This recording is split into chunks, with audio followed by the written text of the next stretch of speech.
మోకాళ్ల నొప్పులు, gas, gut health వంటి సర్వ రోగాలకు నివారణి అరుణ యోగా ఆముదం.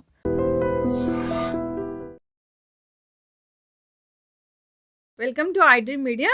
సో రాత్రి నిద్రించే ముందు గోరువెచ్చని నీటిని తీసుకోవాలి. ఇది మన ఆయుర్వేదంలో చెప్పబడింది. ఇది ఒక ప్రాచీన వైద్య విధానము. ఈ రెమెడీని పాటిస్తే చాలా రకాల అనారోగ్య సమస్యలకు చెక్ పెట్టవచ్చట. మరి దీని గురించి పూర్తి వివరాలు తెలుసుకుందాం. ఈరోజు మనతో పాటు ఉన్నారు ప్రముఖ ఆయుర్వేద వైద్య నిపుణులు ప్రొఫెసర్ డాక్టర్ టి వేణుగోపాలరావు గారు from Ojas Ayurvedic centre, Chikkadpally. Doctor గారు నమస్తే. ధన్వంతరియే నమః. నమస్కారం. డాక్టర్ గారు, జనరల్గానే చెప్తూ ఉంటారు ఆయుర్వేదంలో చెప్పిన చిట్కాలన్నీ కూడా సో రూట్ కాజ్ ఏంటి దాన్ని ట్రీట్ చేస్తుంది. సో దానివల్ల మిగతా వచ్చే కాంప్లికేషన్స్ అన్నీ కూడా తగ్గిస్తూ ఉంటుంది. అయితే రాత్రిపూట గోరువెచ్చని నీళ్ళు తీసుకోవాలని ఈ ఆయుర్వేద గ్రంథాల్లో చెప్పబడింది. ఇది ఒక ప్రాచీనమైన ఒక రెమెడీ. అసలు ఏంటి డాక్టర్ గారు? ఇప్పుడు మీరు అడిగిన ఈ విధానాన్ని ఆయుర్వేద పరిభాషలో లేకపోతే ఆయుర్వేద వైద్య విధానంలో నిషి ఉష్ణోదక పానం అని చెప్పారనమాట. ఉష్ణోదక పానం. నిషి అంటే రాత్రి, ఉష్ణోదకం అంటే వేడి నీళ్ళు, పానం అంటే తాగడం. సింపుల్. రాత్రిపూట వేడి నీళ్ళు లేకపోతే గోరువెచ్చని నీళ్ళు తాగడం. నిషి ఉష్ణోదక పానం అని మనకు చాలా ఆయుర్వేద గ్రంథాలలో, ముఖ్యంగా భైషజ్యరత్నావళి, యోగరత్నాకరము, బసవరాజీయము ఇలాంటి గ్రంథాలలో మనకి దీని గురించి బాగా చెప్పారనమాట. అయితే ఈ నిషి ఉష్ణోదక పానం అంటే ఏంది, ఎలా తాగాలి, ఎవరు తాగాలి, ఎంతకాలం తాగాలి, ఇవన్నీ ప్రశ్నలు.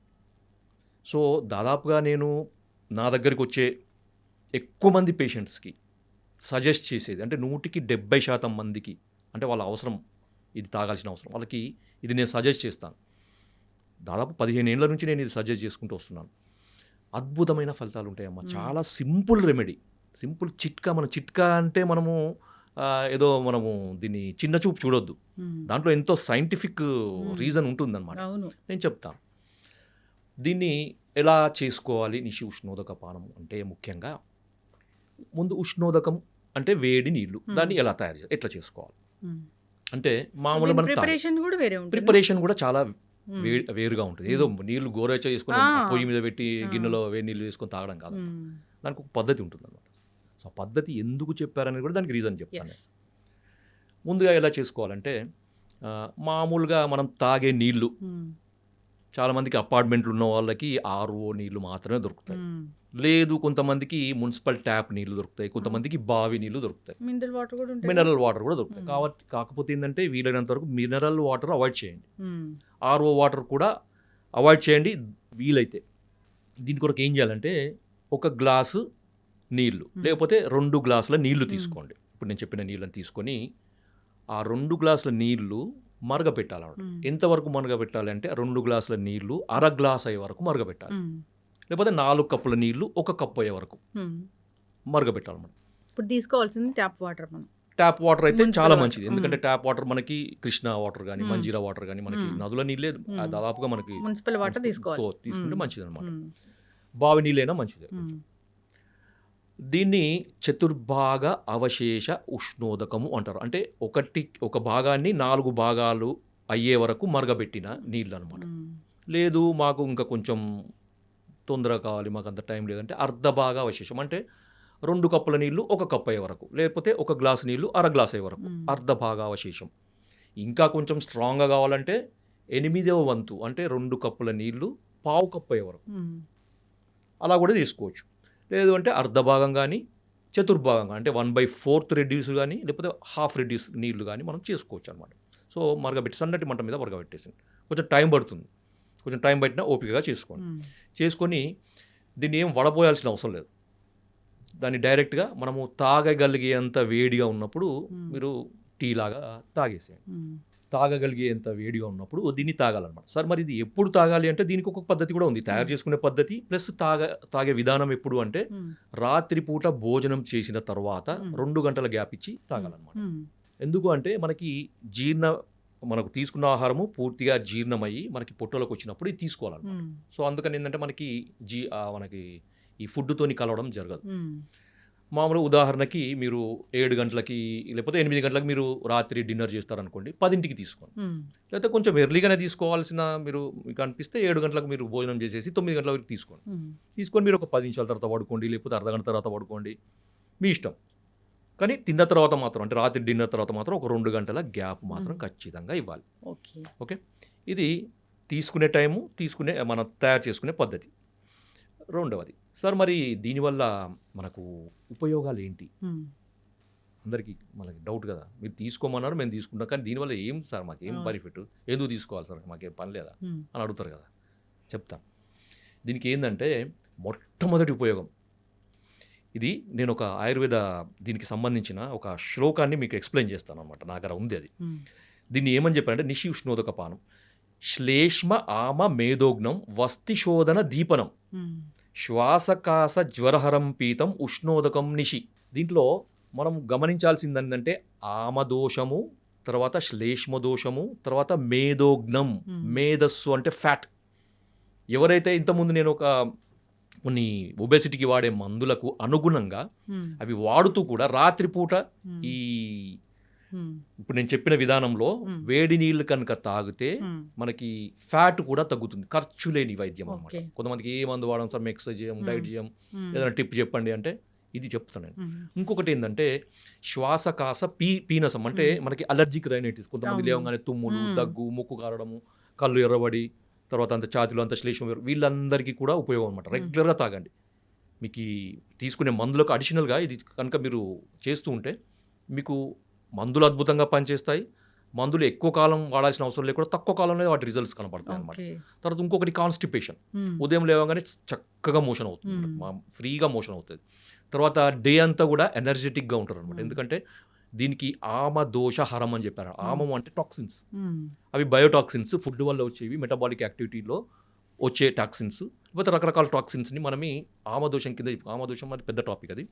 సో ఆమదోషం ఉన్నప్పుడు శరీరంలో అంత బరువు, నీరసము, లేకపోతే ఎప్పుడు చిన్న పని చేసిన తొందరగా అలసిపోవడము, లెథర్జీగా ఉండడము, దేని మీద కాన్సన్ట్రేషన్ లేకపోవడము, కొంచెం పని చేసినా కూర్చోవాలనిపించడం, కూర్చున్న తర్వాత పడుకోవాలనిపించడం, పడుకున్న తర్వాత పూర్తిగా నిద్రలోకి జారుకోవాలనిపించడము, తర్వాత చిరాకు, చిన్నదానికి చిరాకు, ఏదైనా కొద్దిగా సౌండ్ విన్నా కానీ ఆయాసం లాగా రావడం, దడలాగా రావడం, కోపం రావడము, రెస్ట్లెస్నెస్, ఇవన్నీ ఉంటాయి అన్నమాట. ఇవన్నీ కూడా ఆమదోషానికి సంబంధించినవి. సో ఇవి తీసుకోవడం వల్ల ఏమంటే బాడీ డిటాక్స్ అవుతుంది, శరీరంలో ఉన్న మనకి టాక్సిన్స్ అన్నీ కూడా పోతాయి అన్నమాట. పోయి బ్లడ్ ప్యూరిఫై అవుతుంది, మన పేగులలో ఉండే మలం, చెత్త చెదారము, తర్వాత మలం, మన టాక్సిన్స్ అన్నీ కూడా బయటికి వెళ్ళిపోతాయి. వెళ్ళిపోయి మనకి రోజంతా హుషారుగా ఉండేటట్టు చూస్తుంది అన్నమాట. సింపుల్ రెమెడీ, చాలా సింపుల్ రెమెడీ. ఎంత మనకి దీనికి ఏమైనా ఖర్చు ఉందా? ఏం లేదు. నీళ్ళు తాగి పడుకోవడం, పాలు తాగే బదులు పాలు, కొంతమంది జ్యూస్లో తాగే అలవాటు ఉంటుంది, అవన్నీ మానేయండి. మీరు జస్ట్ ఒక నీళ్ళు తాగండి, వేడి నీళ్ళే తాగండి, ఖర్చు లేని పని తాగండి. మీరు ఇవన్నీ బెనిఫిట్స్ వస్తాయి. తర్వాత ఇంకొకటి ఏంటంటే కొంతమందికి స్కిన్ డ్రై అవుతుంది, ఇప్పుడు చలికాలం కదా, స్కిన్లో హైడ్రేషన్ కూడా అవుతుంది, చర్మం మొత్తం తేమగా ఉంటుంది, స్కిన్ కలర్ కూడా పెరుగుతుంది దీంతో. ఎందుకంటే టాక్సిన్స్ అన్ని పోతుంటాయి కదా, బ్లడ్ ప్యూరిఫై అవుతుంది కదా, స్కిన్ కూడా మంచిగా గ్లో పెరుగుతుంటుంది, చూడగానే ఏదో హెల్తీగా కనపడుతుంది, ముఖం కూడా తేజస్సుగా కనపడుతుంది. సో ఇన్ని బెనిఫిట్స్ ఉన్నాయి. తర్వాత ఇంకొకటి ఏంటంటే ఇది కొంతమందికి ఈ హెచ్డిఎల్ లెవెల్, ఎల్డిఎల్ లెవెల్, మనకి లిపిడ్ ప్రొఫైల్ అంటారు కదా, లిపిడ్ ప్రొఫైల్లో హెచ్డిఎల్ లెవెల్ మనకి తక్కువ ఉండడం, ఎల్డిఎల్ లెవెల్ ఎక్కువ ఉండడము, టోటల్ కొలెస్ట్రాల్ ఎక్కువగా ఉండడం, వీళ్ళకి కూడా ఇది వాడుతుంటే, ఆ మందులకు అడిషనల్గా వాడుతుంటే కూడా మంచి బెనిఫిట్స్ ఉంటాయి. సార్ ఇవన్నీ చెప్పారు. మీరు ఇంట్రెస్ట్ ఉన్న వాళ్ళు ఈ పార్ట్ చూడండి, ఈ లాస్ట్ పార్ట్. ఇది కారణం చెప్తాను నేను ఎందుకు అని, ఎందుకు ఇది ఇంత అద్భుతంగా మీరు చెప్తున్నారు, దీని యొక్క ప్రాముఖ్యత ఏంటిది, అసలు దీని వెనకాల ఉన్న సైంటిఫిక్ రీజన్ ఏంటి. సింపుల్ అమ్మా, మనకి శరీరంలో స్రోతస్సులు అని ఉంటాయన్నమాట, నాడులు అని అంటారు. సూక్ష్మ నాడులు, స్థూల నాడులు అంటే సబ్టిల్, అంటే మనకి సూక్ష్మం అంటే సబ్టిల్గా ఉండే నాడులు అంటే మార్గాలు, పతాలు, వేస్, తర్వాత మనకి capillaries, blood vessels, capillaries, lymphatic డ్రైనేజ్కి సంబంధించినవి, తర్వాత వీన్స్, వీటి ఆర్టరీస్, నర్వ్ కండక్షన్ సంబంధించిన నర్వ్స్, వీటన్నిటిని కూడా మనం స్రోతస్సుల కింద తీసుకోవచ్చు. అవి కంటికి కనబడని వాటిని మనకి సన్నగా ఉండేవాటిని సూక్ష్మ స్రోతస్సులు అంటారు. స్థూల స్రోతస్సులు అంటే మనకి గ్యాస్ట్రో ఇంటెస్టైనల్ సిస్టంలో ఉండే మనకి పేగులు, తర్వాత ఇవన్నీ కూడా మనకి స్థూల స్రోతస్సుల కింద తీసుకోవచ్చు. వీటన్నిటి కూడా మార్గాలు అన్నమాట. అంటే మనకి వాత, పిత్త, కఫాలు కానీ, ఆహారం కానీ, తర్వాత రసధాతు కానీ, ధాతులు కానీ, రక్తం కానీ, మలినాలు కానీ, ద్రవ పదార్థాలు కానీ, ఒక మనకి నర్వ్ కండక్షన్ కానీ ఒక దగ్గర నుంచి ఇంకో దగ్గరికి మూవ్ కావాలంటే ఈ స్రోతస్సులు క్లియర్గా ఉండాలి. ఓకే, ఎప్పుడైతే ఈ స్రోతస్సులలో లేదా ఈ మార్గాలలో, ఈ దారులలో అడ్డంకులు ఉంటాయో వాటిని స్రోతావరోధము అంటారు. ఈ స్రోతావరోధము తొలగిపోవడానికి అగ్నితత్వం కావాలి. అంటే ఒక ఫైర్ ఎనర్జీ అన్నమాట. ఒక ఫైర్ ఎనర్జీ ఉన్నప్పుడు ఏంటంటే ఆ స్రోతస్సులు అనేవి బ్రేక్ అవుతాయి, ఎందుకంటే వాటిలో ఉండే అడ్డంకులు అనేవి కరిగిపోతాయి అన్నమాట. సో సో మేధోధాతు ఫ్యాట్ వల్ల కానీ అది అడ్డంకి ఉండొచ్చు, శ్లేష్మధాతు వల్ల కూడా ఉండొచ్చు కదా. సో వీటి వల్ల వచ్చే శ్రోతావరోధం పోవడానికి అగ్ని యొక్క తత్వం అవసరం అనమాట. మనము అగ్ని యొక్క తత్వాన్ని నేరుగా మనం తీసుకోలేము. మనం మంటం లోపలికి తీసుకోగలుగుతాం, ఫైర్ లోపలికి మింగగలుగుతాం లేదు. సో దాని కనుక ఏం చేస్తున్నామంటే ఈ అగ్నితత్వాన్ని జలానికి ఆపాదిస్తున్నాం. సో మనం వేడి చేయడం వల్ల ఏమవుతుందంటే ఈ అగ్నితత్వము ఆ నీటిలోకి పోయి మనం తీసుకున్నప్పుడు అగ్నితత్వం అనేది ఈ స్రోతస్సులని మనకి ఛానల్స్ ని ఓపెన్ చేస్తుంది అన్నమాట. సో అప్పుడు ఈ శ్రోతావరోధం తొలగిపోయి అవి ఛానల్స్కి అంత రక్త ప్రసారం బాగా జరుగుతుంది, నర్వ్ కండక్షన్ బాగా జరుగుతుంది, మనకి ఆహారం యొక్క జీర్ణ వ్యవస్థకు సంబంధించిన మూమెంట్స్ అవన్నీ కూడా నార్మల్గా ఉండి ఆరోగ్యం చేయకూడదు. ఇది దీంట్లో ఉండే సైంటిఫిక్ రీజన్. ఖచ్చితంగా డాక్టర్ గారు చాలా చక్కగా చెప్పారు. ఎన్నో ఏళ్ళ ఎక్స్పీరియన్స్ మీది ఈ ఆయుర్వేదంలో. చాలామంది అంటే మాకు డయాబెటీస్ తగ్గింది, సోరియాసిస్ తగ్గింది, మేము వెయిట్ లాస్ అయ్యాము, సో మాకు గ్యాస్ట్రిక్ ఇష్యూస్ ఉంటే తగ్గాయి, ఇలా చెప్తూ ఉంటారు మీ దగ్గర వచ్చినప్పుడు. చాలామంది విన్నాను నేను. సో ఆయుర్వేదానికి ఇంకా ప్రాచుర్యం కావాలి, ఆయుర్వేదం ఇంకా జనాల్లోకి వెళ్ళాలి. మీరు మాకు రెగ్యులర్గా ఇంటర్వ్యూస్ ఇస్తూ ఉండండి. ఈ మాధ్యమాల ద్వారా చాలా చక్కటి ఇన్ఫర్మేషన్ అనేది వెళ్తూ ఉంటుంది. ఖచ్చితంగా డాక్టర్ గారు అందరూ కూడా పాటించాలని కోరుకుందాం. ఏదో గోల్డెన్ మిల్క్ అది ఇదని చెప్తూ ఉంటారు, అది కాదు. అసలు ఆయుర్వేదం గ్రంథాల్లో ప్రాచీనంగా ఇది ఎప్పటి నుంచో చెప్పబడిన ఒక ఆరోగ్య రహస్యం. పాటించాలని కోరుకుందాం, ఆరోగ్యంగా ఉండాలని కోరుకుందాం. ధన్యవాదాలు డాక్టర్ గారు. జై ఆయుర్వేద.